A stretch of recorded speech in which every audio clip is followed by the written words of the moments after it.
everybody. Yep, it's Wednesday. Welcome to the Witches Movie Coven. Grab your goat, grab a drink. But don't grab your blanket. It's just too hot outside. Save that for a couple of months. And let's talk movies with us, or as in today's case, television. Today's movie is American Horror Story, Coven, of course. And I am Patti Negri. I am one of your hosts, and I'll let everybody introduce themselves today. Heather. Well, I was just adjusting my camera, which fell, but hi, I'm Heather Greene, and I am the author of Lights, Camera, Witchcraft, which is a study and look at witches in movies and television from the early 1900s, from Hollywood's birth till today. And so I look at the representation of magic, witchcraft, and witches. Oh, and Courtney has my books. Thank you. I'm also a practicing witch and a journalist. And what else? I don't know. Some other things. A mother. I don't know. Lots of titles, lots of hats, and a Gemini. Yeah. So, and Courtney. That's me. I am Courtney Buckley. I am a lot of things as well. I work in Salem, telling people about Salem history. So I love especially that there's scenes in this movie that I can talk about tonight. Or not movie, but show that I can talk about tonight. Having to do with that. I am Ghostbait on Scared and Alone. I am a practicing witch. I'm not very good at it. I am not the Supreme. I'll tell you that much. And I stream horror games on Twitch. You can find me on the Themes on Twitch, and I will be doing that later tonight as well. Perfect. Thank you. Richard-Lael. Yes, that is right. I am Richard-Lael. That is one name, not two. If I were just Richard, I'd be it. Anyway, I will say that I am known as the Gentleman Psychic. I am currently getting ready to move down south to New Orleans, and I have a slight bone to pick with Disney for stealing my look, but we'll get into that a little bit later, maybe. Maybe we'll do it right now. Anyway, the Haunted Mansion, Daniel Levy steals my look. Not this particular one, True. But I watched the thing, and I went, oh my goodness, that fellow with that handsome mustache and the tilted hat and all in black, he looks very familiar. Oh, right.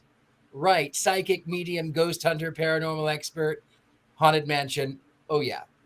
I wonder who that was inspired by. You know, imitation is the highest form of flattery, Richard-Lael. That is very true. That is very true. So there That you is go. very true. It's even better when it comes with a check. That's exactly. All right. I'm Jason. I'm Jason. I'm the prodigal son. Had 2 weeks off. I've missed being here so much. I've written 9 witchcraft books and edited a 10th, which just came out. I'm a practicing witch, and like Courtney, sometimes I don't think I'm a very good one either, but there's no right or wrong way to do all of this. I'm so excited to be here tonight talking about one of my least favorite television shows of all time. Oh, yes! Shots have been fired from the start. Shots have been fired. How are you going to come back after 2 weeks like that? We maybe have to replace you. You know what? No. Okay. I have to say, Jason, I'm on your side on this one. I actually loved the first season, the first couple of seasons. By season 4 or 5, I was so over it. And this is one of the ones that I never watched this season because I was just so over it. Oh, you guys. Okay, well, this is going to be a fun one. Again, thank you, everybody. Again, I'm Patti Negri. I, too, am a practicing witch, but I'm good because I put that in my title. Good. You might know me from The Witching Hour, my podcast with the same producer who is here, and everything else. So let's talk Coven. I had only watched little bits of it way back when. It's like, oh, the Stevie Nicks episode or this or that. And I watched almost the whole thing in this past week in the wee hours of the night. Who wants to? Oh, Heather, do you want to give us? Is this in your book? Is this something that's not in your expert? It is. Okay. No, it is. It's an American TV show. It definitely fits in, and I do talk about it. There's so many things that this episode that we could talk about. It is chocked full of pieces. I don't even know where to even begin on so many levels, whether we're talking about, it hits so many points. It hits the point of depiction of witchcraft as something that is distinctly part of the feminine and female agenda, cause, psyche, oppression. It hits all of those points in sometimes in canned ways and sometimes in new ways. It hits on witchcraft being a function of, or magic being a function of oppression, with the representation of race, hitting that hard and not backing down from that discussion. It gives us history. It gives us representations of voodoo. It gives us representations of Black witches that are not othered. It also gives us a lot of social and cultural things like Stevie Nicks and wearing black. And I mean, there's just so much. And then, of course, all of the witchcraft iconography that it hits. It hits the snakes. It hits the voodoo dolls. It hits the talking boards. There's so much that is done that's packed into this that we could have 5, 6, 10, 15 episodes on this, in my opinion. But in terms of context of when this was released, we're looking at a TV show that was released at the pinnacle or the beginning of when witchcraft movies and films were once again popular. So it's the third wave. So the first wave, again, if you read my book or have listened to me talk here, 1970s, you had the first wave. 1990s, second wave. 2010s is the third wave. And it parallels upheaval in our country, political, cultural. Think of the BLM movement. Think of the Women's March. Think of all the stuff that was happening by 2012, 2013. So you have that happening. This show hits the mark there. You have Salem. You have Beautiful Creatures. You have a number of witchcraft films and TV shows that are reinventing our history, that are re-examining our history, re-examining the stories we tell each other. Here is a story that's reinventing Salem's history. Here's a story that's reinventing and re-examining our racist history of America and also New Orleans history.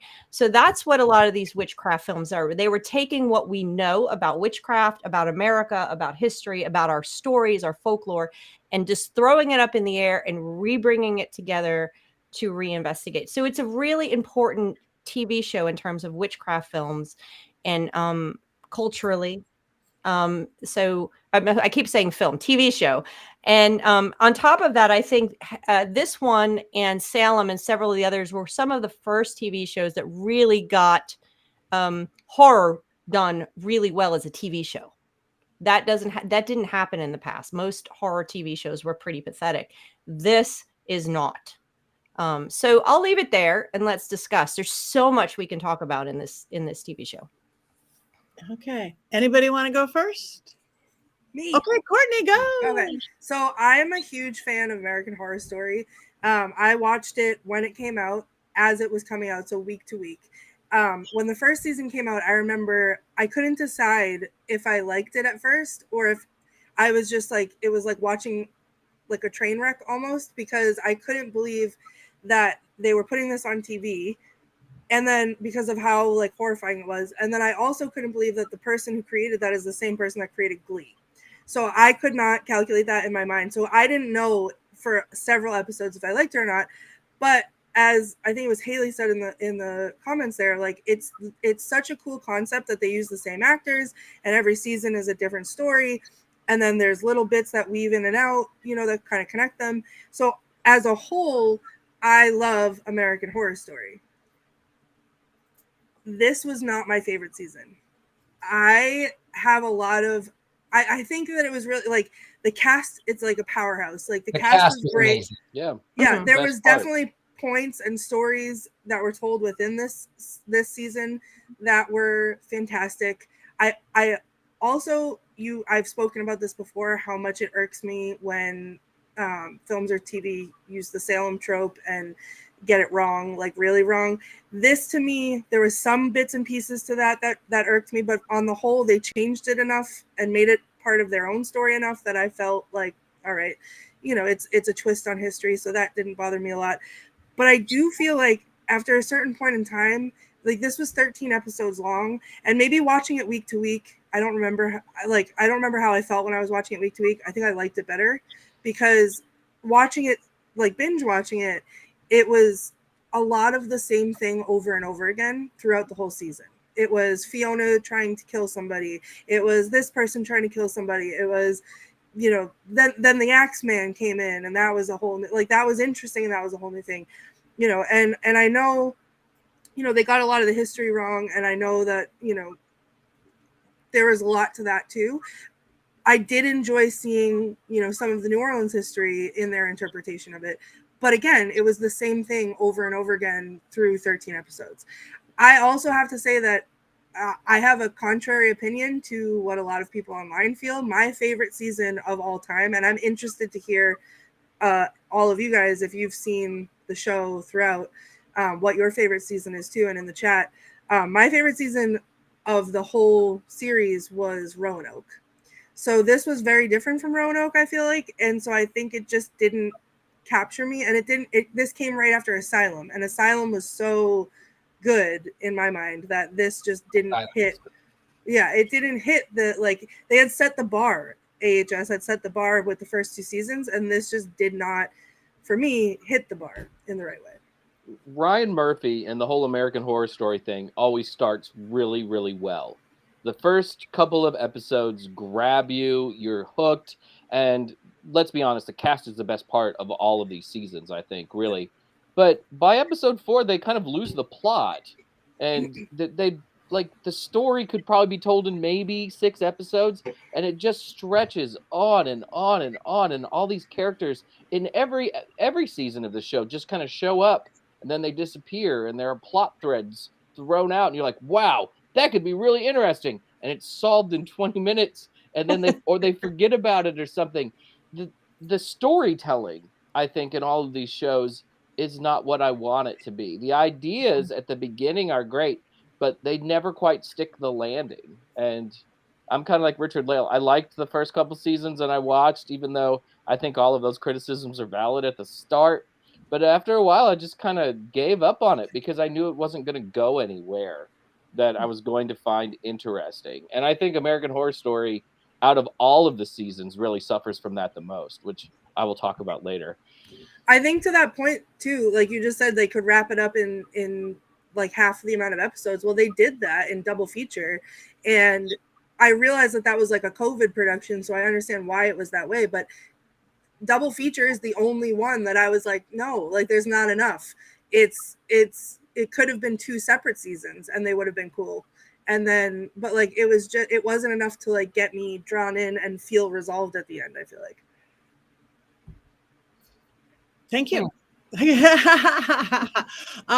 Richard-Lael?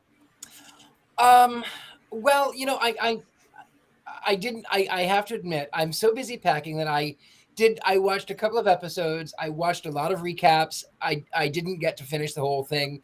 I don't know if it was because I was busy or if it was because I really just didn't want to watch it. I don't know why. I was not into it. And you know, and when I've got so many other things on my mind, it was really hard to get into it. However, I will say that it was really lovely to see what was his name? Leslie Jordan. Mm-hmm. Yeah. That was really lovely. And it made a little bit of, and I knew him briefly, but he knew people that I knew. And when I encountered him, I was dressed as a 7-foot tall rabbit. And it was Leslie Jordan, and I went to him and I leaned over and I whispered a line from Sordid Lives. I'm not going to say the line because this is a family-friendly show, but it's the one where he's leaving the asylum and he yells at the security guard, "Can you smell now?" That's all I'll say. That's all I'll say to that. And I lean over, I say this line to him, and he says, "Oh my Lord, how did you know that film? That was so long ago." The impression is perfect. Yeah. And I loved it that when Jessica Lange enters the room and they've been summoned, and she says, "Hello, you old queen. What was it? You bitter old queen," or something along the lines. Just it made me cackle. Mm-hmm. Mm-hmm. Okay, thank you. Okay. I'm going to go next because I really liked it. Again, I'm not a big TV watcher, so Courtney, to speak to you, I hardly saw any of the other seasons.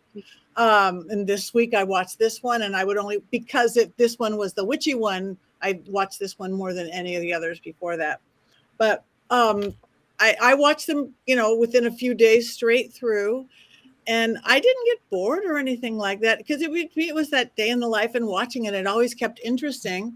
And like everybody's saying, Jessica Lange is so amazing. I think the entire cast, how can you not?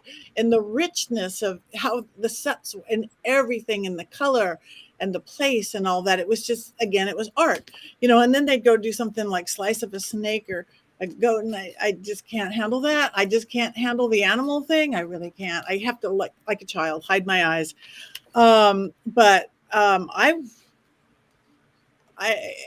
It was great. Weird representations, great representations, bad representations.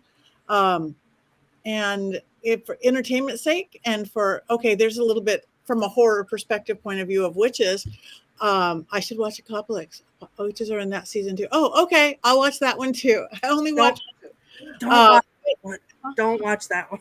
Don't watch. We're going back and forth. I had a bunch of other things I was going to say, but I can't remember they were. But I only remember one quote ever. Oh, the quote. My only quote is, "Don't make me drop a house on you." I love that. I have a list. I love the quote where she tells everybody to dress in black. I'm from New York, so that's like just a thing. That's what you do. And so I was like, oh yeah, I get that.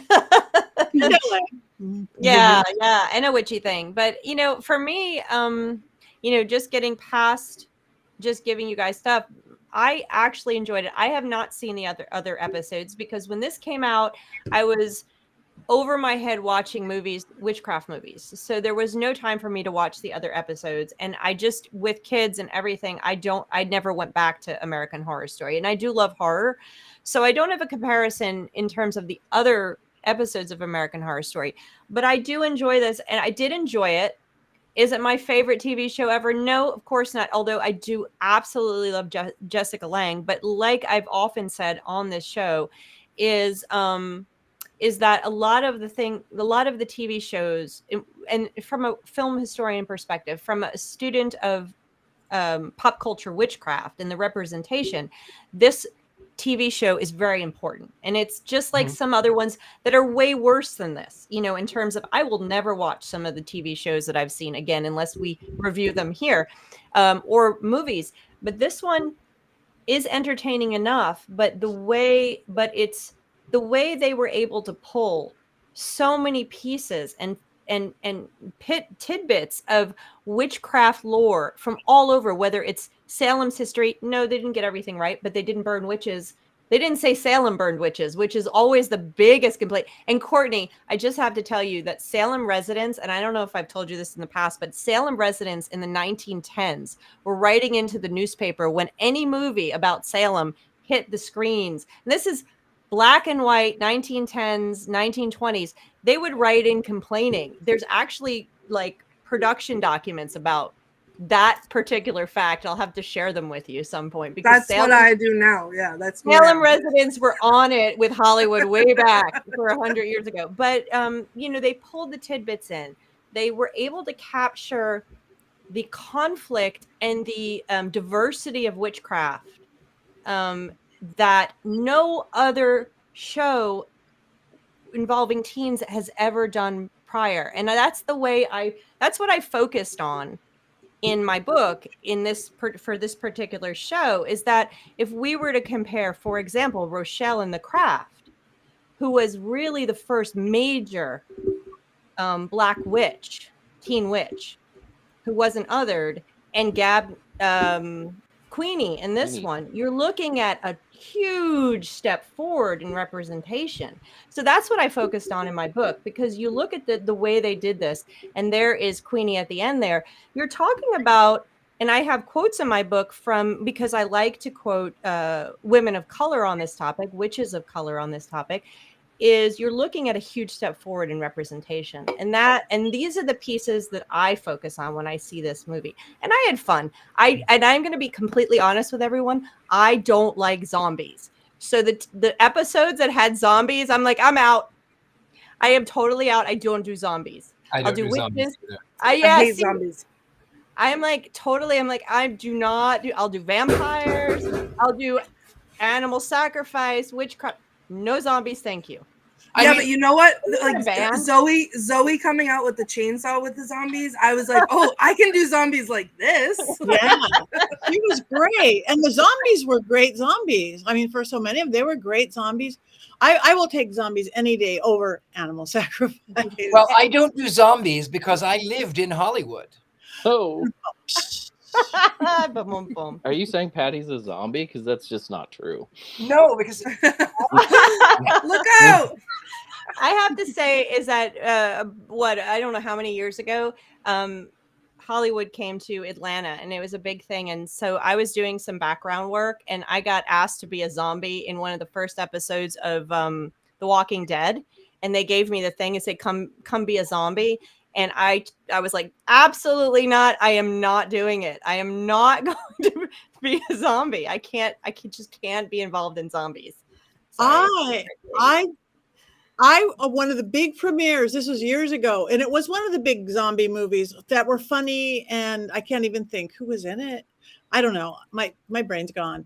But I was hired to be a zombie at Grauman's Chinese on the red carpet, and we kind of were the zombie version of the people. I actually was the queen as a zombie. Queen and zombie. The then real queen of England and a zombie. And we were like walking around in the red carpet. And we'd get behind the celebrities who were on the carpet. And this is what they wanted us to do, and just be behind them. And the poor paparazzis were like, move away, zombie, move away. It was so fun. Oh, Jason Zombie. And then I kept imitating the poses of the cute little girls on the carpet. It was fun. That's awesome. That is awesome. But this actually came out on the heels of the popularity of zombies. So it's not, they threw that in too. And that's the crazy part of this actual series, this Coven, is that they were throwing in so much. And sometimes that can really be a detriment, where it goes, okay, this and this, and it's like everything but the kitchen sink. But it actually worked. And now the zombies, I think the zombies worked only because voodoo is largely been connected, and Vodun and Haitian voodoo have been connected to the zombie pop culture phenomenon to their detriment. And so there is a legit connection, magical connection, religious connection, but of course Hollywood and pop culture and have. Scooby-Doo on Zombie Island. Yeah, there is but and that's a study that I'm working on right now. So that's a whole nother thing on that connection and the representation of voodoo. But the zombie piece is connected legitimately. It wasn't just like, okay, well, it's popular, let's throw it in because it's horror. So that is connected, and they did actually throw in just a ton of different things, which is fascinating. Oh, I see that. Oh, I see that. And they did that too. Some of them, though, are so garbled, though, as to be offensive. So when this show came out, I was working on a workshop about magic in America for like 1820 to 1950. That's really inconsequential. But part of it was about Marie Laveau, because Marie Laveau, it was not just a real person. Marie Laveau is also a figure of folklore, but importantly, she was a real person. And having Angela Bassett play Marie Laveau, fantastic. Yeah. Angela Bassett's great. Absolutely. Angela Bassett is always the best part of anything that Angela Bassett is in, even the Black Panther movies. However, that's true. To turn Marie Laveau into somebody who steals babies for immortality, Marie Laveau, who was, by all accounts, a very good woman, is maybe this is why I hate this show so much sometimes, because that portrayal makes, you can tell I'm a little mad. It makes me angry. She was a real person. She deserves to be treated better than this. There is nothing historical about that representation of Marie Laveau. And Jason, I'm completely going to echo this, and this is what I was going to say a few minutes ago, is that the biggest problem that I have in if I step out of the film historian, entertainment category and just look at it from a witchcraft perspective, witchcraft is not treated positively at all. All witchcraft, all witches, and whether it's voodoo magic or the Salem magic or however they are all treated like a bunch of vindictive women. They don't, and all the magic, with the exception of a few instances, is negative. It's it's angry, it's violent, it's and that aspect of it, we can chalk it up to entertainment and horror. But that is, problematic. That is problematic in representation. If we were just to, dice it out. There are advances in representation, as I noted, but that is a problem. Exactly what you're saying. That is a problem, and it gets frustrating. I'm like, these people, they did more than just, slice and dice. And I also, on a side note, I was pretty offended by the portrayal of Papa Legba as sort of evil demonic entity. And voodoo is a closed practitioner. You have to be initiated into it. I'm not. However, I do have a great respect for voodoo. I have a great respect for the religion of voodoo. And I actually have encountered Papa Legba. This is before I moved from Pasadena. I always did rituals at the crossroads.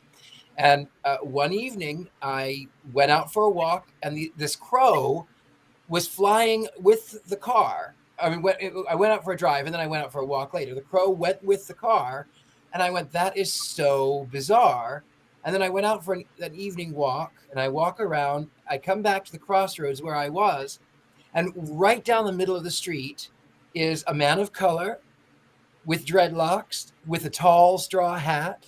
He's got a bottle with him, and he's dragging a cart. And he looks at me, and it's like midnight in Pasadena, little old Pasadena. And this man does not have any pupils. He doesn't have any, and there's no iris. His eyes are white, and they shone at me. And when I saw him, I was taken aback, and I was with a friend, and I said, let's just go. Let's get in the house, because that man is not, that's not a person. That's a Loa. That's Papa Legba. So, in my interactions with him, he's always been a gentleman. I would not think that he would be someone who would demand the sacrifice of babies. When we were watching the show, I was complaining about the Papa Legba depiction with my wife, and my wife just said, "Don't worry, they'll pay for that, Jason." And so I took some solace in that while I was watching the show. But I mean, they really tried to turn Papa Legba into the Christian devil, and it's really unfair. And I think Heather's talked about this on our show before. And if a religion's going to be vilified, it's almost always voodoo. Yeah, and this is the study that I just began, and I keep mentioning it, and it's going to be a long way off because I have to do it in between all the other things I do. But this is the next thing, because when I wrote the witchcraft book, the representation of voodoo and Vodun and Vodou and all the variations of the ATRs, and ATR stands for African Tradition Religion, that we experience here in the United States, that are part of our culture. They have been terribly maligned since day one, and I could give you the history of when that started. It was around the 30s, and you can see that, and I mention it here and there in the book because it's and someone asked, well, why didn't you include it? Because that deserves its own book, for the very reasons we're talking about it, and that's what I've started. And so the progression and the representation of voodoo and magic and religion from Haiti or from other regions that practice that have ATRs as the center, or New Orleans voodoo, as we call it, are only recently, probably in the past 10 years, really starting to be represented as a positive type of magic, and that includes hoodoo as well. in this TV show, we see it represented strongly within the concept of oppression and racism, which is unique, which is something. But it is not representative. It's not represented, like you guys say, as something that is not angry or that is very negative and violent, just like witchcraft from Salem is the same type of witchcraft. It's all representative as vindictive, angry, and violent. And is that a function? Again, that's a question I have. Is it a function of being a horror show, or is it just, what they did? But that's what that's what disappointed me. We didn't see the more positive aspects of voodoo, the peaceful stuff, the healing, the family, the culture, as well as the witchcraft. We don't ever really see that. And that's what I would have liked to see a little bit more, just to balance it out. Absolutely. And even Heather, on that point of seeing more of the healing, Queenie she says she's a human voodoo doll, and she stabs herself with a fork, and it prevents this other witch, Montgomery, which is funny for many reasons. Elizabeth Montgomery, it's funny, but she stabs herself with a fork, and she's, oh yeah, well I'm a human voodoo doll. How does that really work? Number one, and number two, when one would have a voodoo doll, typically you would go to the practitioner and you would say, my neck really hurts right here. And so you would have a voodoo doll of yourself that would be representational of you. And they would take a pin, and that's not the pin I was after, but they would take a pin and they would put it in that voodoo doll so that they could focus that energy into that point. So then you would go back to the voodoo practitioner and they would say, oh, actually my neck feels better now. Now it's my left leg. Okay, well, let's put a pin there. We'll focus some energy on that. We'll change the energy around. So really that's the whole purpose of the voodoo doll. It's not some 1930s horror thing. And Patty's got her voodoo doll. That's Puppet. This is a puppet. Yeah, I just made this from a napkin the other day. It's a napkin, but I could stick things in it. I think it's interesting, and I think the sharing of there she is doing the symbols and the rituals. She is so beautiful in everything she does. The scenes with her are fantastic. And I love the depictions. I love that they were doing vevés. I obviously am not a practitioner of voodoo, so I couldn't speak whether what she was doing with the vevés were correct. I think we would have to turn to someone like Lilith Dorsey, who lives in New Orleans, and let's just give her a shout out, Lilith Dorsey, Voodoo Universe. She runs a blog. She's got a lot of books on voodoo. She's brilliant and a wonderful person. She would be the person who could tell us, along with a lot of other people who could tell us whether those vevés were correct. But that was pretty cool to have that stuff in there. I don't feel like they depicted the Salem witchcraft British style magic as authentically or with as much depth. Most of that was just, I'm going to light something on fire. I'm going to make something move. You didn't really see the ceremony and ritual like you did. And that's an interesting point. Yeah, that is good. I will ask Lilith. I'm going to see her in a week and a half at Hex Fest. Awesome. Yay, can't wait. She's great. And she also went to NYU film school, so she knows a lot about movies too. So ask her. I will. I will say, when it comes to, just to switch gears for a second, when it comes to American Horror Story and having all of these little bits and pieces, little bits and bobs of everything all over the place, I feel like that's like what the whole thing is. Like every season, it's like you're in a tornado, like what is happening, and there's a new thing, and there's a new thing, and there's a new thing. And then sometimes they all come back together, and other times they don't, or we forget about them or whatever. And I think it's just like, I just want to clarify too, like, this was not my favorite season, but it definitely wasn't my least favorite season. Like, don't watch Apocalypse because that was terrible.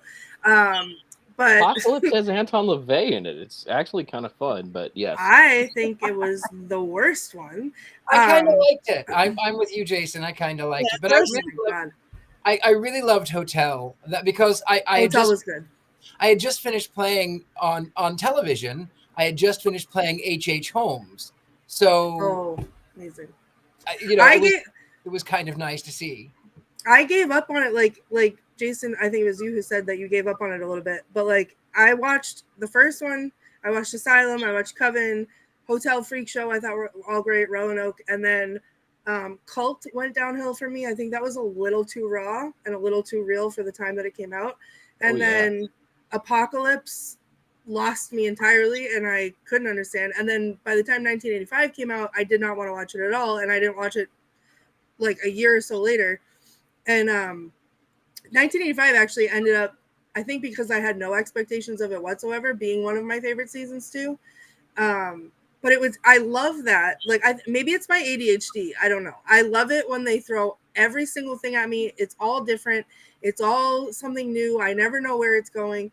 And then the little connections happen throughout the way. Like, I think that captures my interest in a great way. Or 1984. Sorry. Thank you.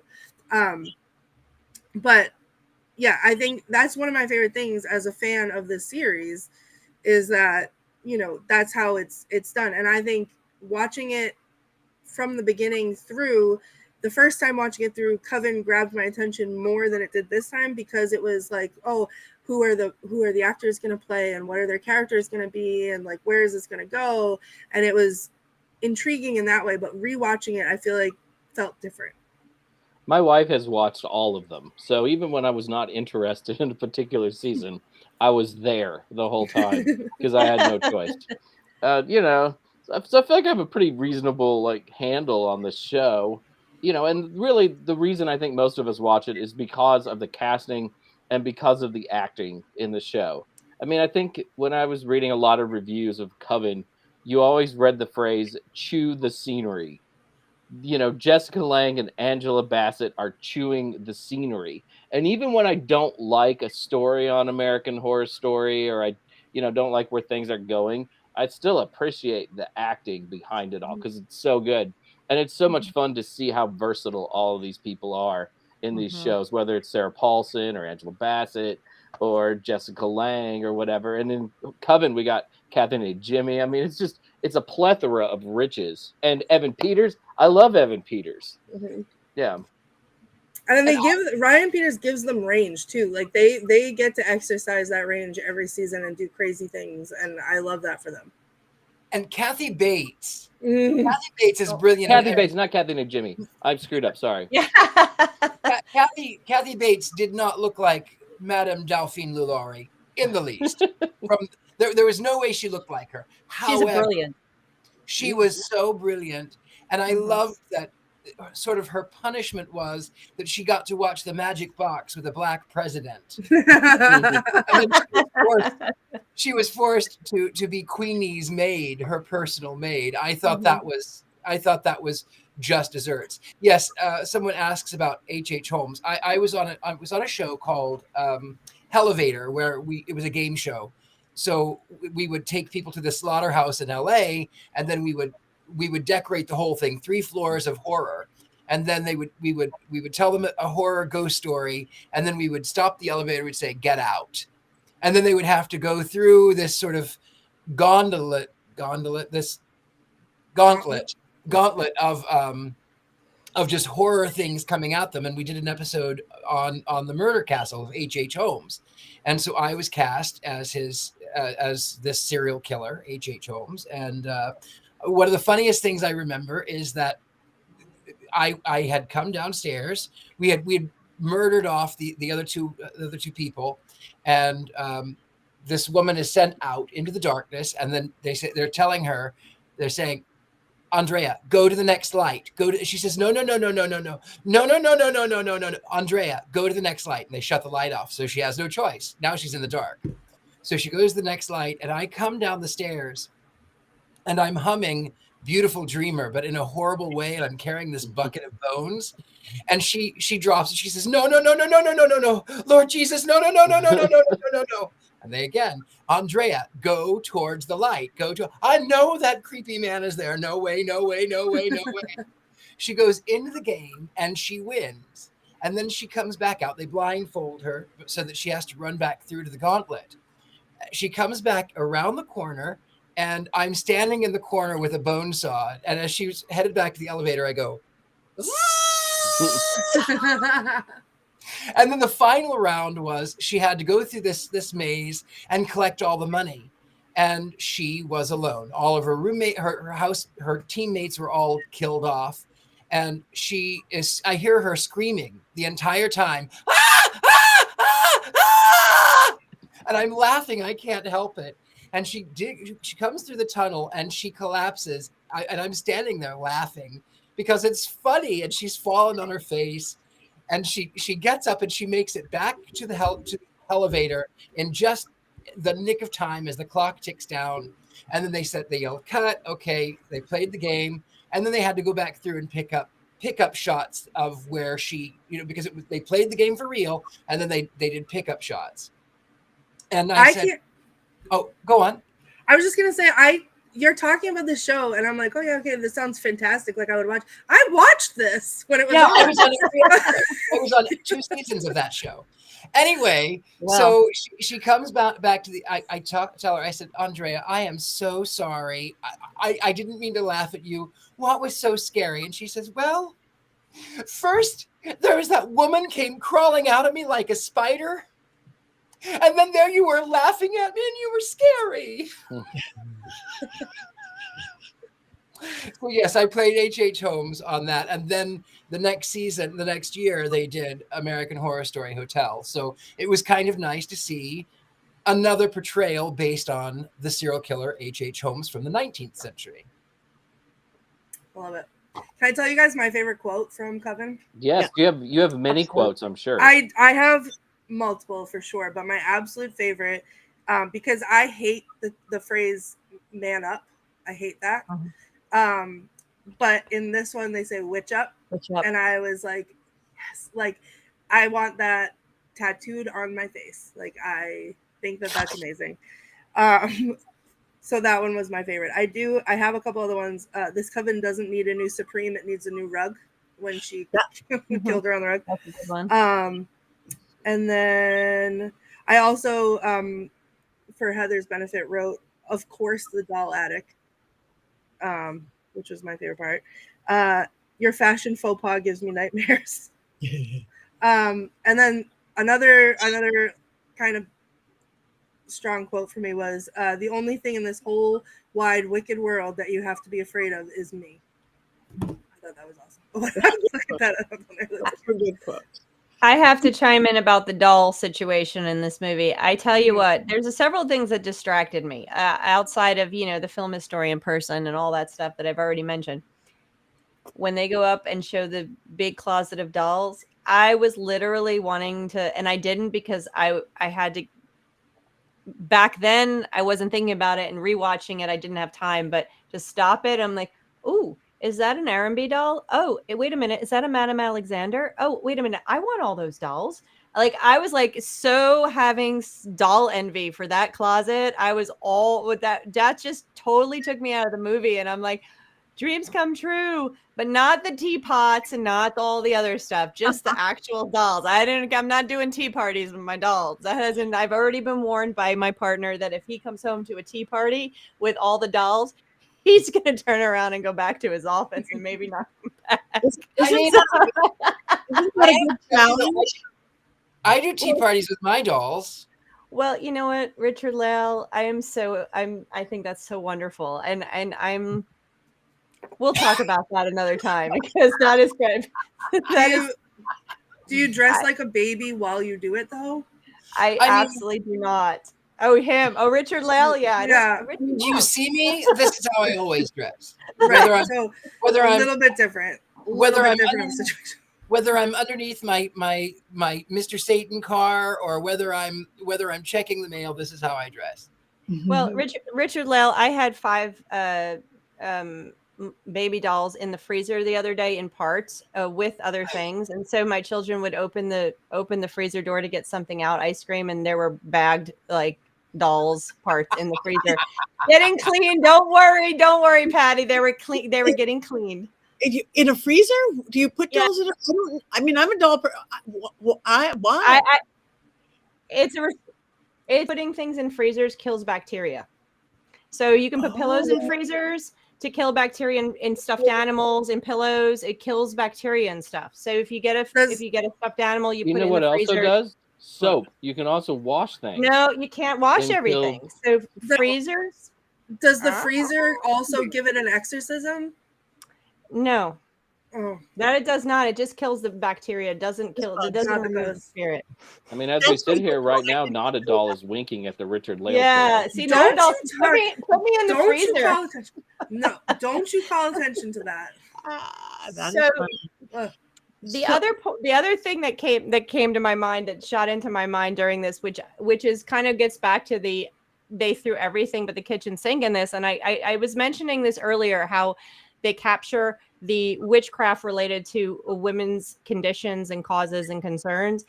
They really did a really good job of what I call bringing in the Lifetime for Women subject matter into this really quick on, which I always joke about, because if you're going to make a Lifetime for Women movie, you got to have issues with birth and pregnancy, cancer, love, and teenage girls. And, so they did all of that within 2 episodes. You had someone with cancer, someone struggling to get pregnant and having problems with their husband, teenage girls struggling with each other, and then women fighting. I'm like, they just hit Lifetime for Women, like movie dead on. I'm like, pow. So, most witchcraft movies don't hit all of those points. Oh, and aging. There you go. Add that one into the bucket. Aging Pow, was we good. got I that like one that. into the bucket. Aging issues, beauty Yeah. issues. They hit every single subject matter that Hollywood likes to put in a movie for women. Lifetime should have done this. It was a lifetime. I'm sorry. I just was laughing. I'm like, oh, cancer. Got that one in. Okay, we're good. Minus the blood. Minus the blood. And witchcraft movies always do relate to Hollywood, in Hollywood language and Hollywood's tradition, relate to women's issues, whether it's aging, beauty, all the stuff. And I do lectures about this, but this one, like I said, brought every single piece in. Every single possible thing that is in a Lifetime for Women movie was put here. So and Stevie Nicks. And Stevie Nicks. And look, and the fashion, you have all the fashions women could possibly ever want. All in one. So it really is. And you just needed Judith Light, and then it would have hit all of the Lifetime movie tropes right there. Just was waiting for that. That's funny. Yeah. If we had feminism and issues of slavery, leaving your man getting taken away from you, suffrage, women being murdered, raped. You had rape in the first or second episode. Every single thing that a Hollywood movie does Hollywood does to a woman's movie, let's call it that for better or worse, was in Coven. Right. Maybe that's why you and I liked it better than everybody else, but Courtney didn't like it as so much, but I don't know. I liked it. I just didn't love it. It wasn't, but I'm spoiled because I've seen all of the other ones, and that's the difference, I think, is that there's better. All of those people, as fantastic as they all are, they've done better. Like the story has been better. I feel like it could have easily been one of my favorites, but it didn't live up to the bar that was set before that. Well, that's, the storytelling is one thing. I'm just talking about the pieces they threw into it. Yeah. Absolutely. And I think it's too much. And, throwing all these things in one thing can be too much. You don't have to capture every single trauma and issue that women in modern society face to create a movie that is meaningful about women and magic at all. Mm-hmm. They did that with everything. They did that with the magic, the representation of witchcraft. It was like they took everything, they got a big basket and said, let's do it. Everything more. Oh, over here. Let's get that in. What more? Hold on. They did all that and they forgot the plot. Like they did all that and they did the plot was the same every episode. It felt like it was who is Fiona trying to kill now, and Well, there were so many great ideas. I mean, it could have been a show about the school for students learning witchcraft. There's no schooling going on at that school. That would have been a really great show. The only time it's an academy is in some flashbacks. there's a whole subplot with witch hunters for 2 seasons, which could have been an entire season in and of itself, and it gets resolved really quickly and is not as interesting as it could have been. It always felt like they were setting up the voodoo practitioners to kind of battle the witches, and then they kind of forget that midway through. And I think that's one of the problems with the show is like you have this stew and there's just too much stuff in it. Like you can overdo things, and One note that's too what many. they did. Too much salt. Yeah. I don't know. I like a lot of salt. More is Not more. enough. Not enough soap. Too much freezer. Wait a minute. You don't clean things in the freezer. You put them in there to kill living bacteria when they're stuck in your pillows and stuffed animals. These dolls could not be washed. They had to be put in there to kill the mold that was on them. Okay. I'm not cleaning my dishes in the freezer. Is it the ectoplasm? Is it the ectoplasm you have to get off? No, there's no ectoplasm. No And ectoplasm. And is that the freezer that your family's food goes in? No, Is it's it the other haunted food? freezer. No, it's the other Oh, is freezer. it the body It's a doll freezer. Yeah, we won't talk about what else is in that freezer. How's that? You know, I want to tell you, speaking of which, I love my men like I like my coffee, ground a bit and stored in the freezer. I love men like I like my tea, tied in a bag and stuffed underwater. Note to self: don't visit Richard-Lael. like whiskey aged in a barrel. All whiskey's aged in a Wait a barrel. minute. Like, So I have support here from the thing. Dust mites. You want dust mites out of your stuffed animals. You have kids. This is a note from a mother of children. You have stuffed animals get dust mites and a bacteria. You want to clean them, wash them, stick them in the freezer. It kills them. Dust mites, pillows, all that stuff. That is what I'm doing, y'all. This was not some kind of like ectoplasm spell. But I also want the ghosts out. So how do I do that? You want the ghosts out? We can talk about that offline. We'll talk about the ritual for that, Courtney. We can talk about that. You better watch. Not a doll is listening. I know. I'm more worried about the Richard-Lael pillow coming to life. That's what, I am not worried that's about what that. frightens I would me. enjoy that. I can't keep my eyes off of it during the show. That is true. That is true. That is one sexy devil whose home I'm never visiting. His eyes are red. It's the best. He is good. All right. Well, I think we've I made a talked mistake. this through. Go on. I made a mistake and I got this. So this is the most frightening thing that I own, I think, because this is from a video game that I play. And I was like, oh yeah, I'll support the developer. I'll buy their special plush. And then this came and I was like, I regret every decision I've ever made. And I wish that I was not so impulsive. So he's the here.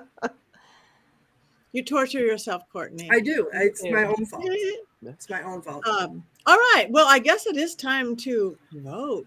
One's up, one's down, one's neutral, or all those places in the middle. And all of you guys are really active and fabulous today in the chat room. What do you think, American Horror Story Coven? One's up, one's down. Mm-hmm. Wow, up, neutral. Wow, that's pretty good. Better than I thought it was going to be. The performances are so good. The way this show looks is so good. I can't give it a thumbs down, even though I have problems with it because of those factors. Right. And if you've ever been to New Orleans, they shot some of this in New Orleans, and it really shows. And it's fun to watch. New Orleans. Yeah. I love New We got Orleans. wands up, we got horns up, we got sideways, we got everything. Thank you, guys. Well, we do know what we're going to watch next week, don't we? Mm-hmm. Oh, no. I'm so excited. So different from this. Maybe not. Maybe not, though. We don't know. The Muppets Wizard of Oz. So everybody's got to go look up, find your streaming service for The Muppets Wizard of Oz. Less killing snakes, I'm sure. Yeah. Yes. Yeah. One's up. So that is for next Wednesday. And everybody have anything coming up that they want to talk about, where they're going to be or anything like that? And if you guys, again, hi, Cindy, hi, Habitat, hi, everybody in that thing. If you guys have things you want to suggest to us, suggest. We of the witchy movies and TV shows you guys want to see. So what do you have? Anything coming on for you, Courtney? Not a lot right now. I will be in a little bit after this, probably around 10:30, 10:45-ish tonight, Eastern Standard Time. I'll be on Twitch playing some ghost hunting games with some friends, scaring the crap out of myself and screaming. So that's always a fun time if you want to play along. So that's the themes on Twitch. And that's about it. Other than that, I'm enjoying my summer vacation, and I'm loving having time to watch all these witchy movies. Okay, thank you. Richard-Lael. I will be in Atlanta on the 2nd for the Debauchery Ball, where I get to meet the amazing Heather Greene. I will be in Youngstown, Ohio at the end of October, but in 3 days I'm moving to New Orleans. So watch out. The Big Easy has nothing on this Big Easy. I think that's the t-shirt quote for the night. Okay, Jason. I will be at the Sacred Harvest Festival in Minnesota the second full week of August. So it's coming right up in 2 weeks. And I see a shout out says, please check out Sin City Witches. That's the Vegas Witches. They do a lot of stuff. They're great. I will be at Las Vegas Pagan Pride November 11th, I think, that weekend. So I'm really excited about that too. Always traveling, keeping me away from my favorite coven. Well, you can do it somewhere sometimes when you're away. Sometimes when I don't get yelled at by people like I did 2 weeks ago. All right, Heather. I have no travel plans. I am in Atlanta doing my normal thing. I get to work with on a daily basis wonderful witchy authors. Please go to my Facebook, Twitter, and my website, and you can see which books I worked on. I'm still trying to update my website, but I'm so busy with my authors.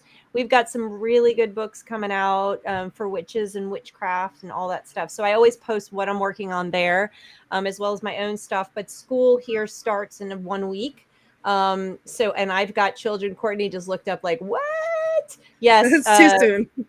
Yeah, school here. So, and I still have children. So I am here home in my home office doing stuff, coming here this is my big thing, is coming here every week to be with my coven here, and then doing, of course, my journalism. So check out my website if you want to see what I'm working on, and reach out to me on social media. Perfect. Thank you. Somebody brought up Mayfair Witches. Did we do Mayfair Witches, or we haven't? We did. Yeah. We did Mayfair. Okay, so yeah. All right, I am going to be seeing Richard-Lael. I'm going to be at Hex Fest in New Orleans, August 11th through 14th. Then I'm going to be filming in the same area. Then I'm going to be at Michigan Paracon, August 24th through the 27th. I'm doing a whole witchy weekend in Albuquerque, New Mexico in September, and also have Massachusetts Mass Paracon in September. And then October, all hell breaks loose. Or heaven, or everything else in between. And I'm everywhere. So same thing, website, pattinegri.com. You could find my real social medias. You can find where I'm going to be legitimately. And I think that's it. So, we have 2 minutes. We cannot cackle for 2 minutes. You're gonna love Hex Fest though. It's really fun. You're gonna have a good time. My first time. I'm really excited. I'm surprised. Most people don't have it. I've got 3 workshops and a panel, and I'm vending, and it's a lot of work. You were super we promoted your power panties at Mystic South, and they were a big hit. I mean, I don't know if anyone bought any because I didn't go around and take a survey, but it was the talk of the town. People were chatting about it. So just to let you know that know if your ears were buzzing a little bit, but power panties were a subject at Mystic South this past 2 weeks ago now. Well, I'm just getting ready to make some postcards, hopefully less blurry than my 28,000 postcards I made for this show and everything else. But I'm getting ready to make some postcards. And I will have those. So yeah, Patty's Power Panties, change your underwear, change your life. Yep. That's what my new postcard is going to be. So cute. And I did some modeling, and yet I did not make the postcard. It's very sad. Well, you haven't sent the pictures of your power panties. Yeah, I think they've been burned by certain parties just for the betterment of society. But I will send more. Love a picture of our panties. All right.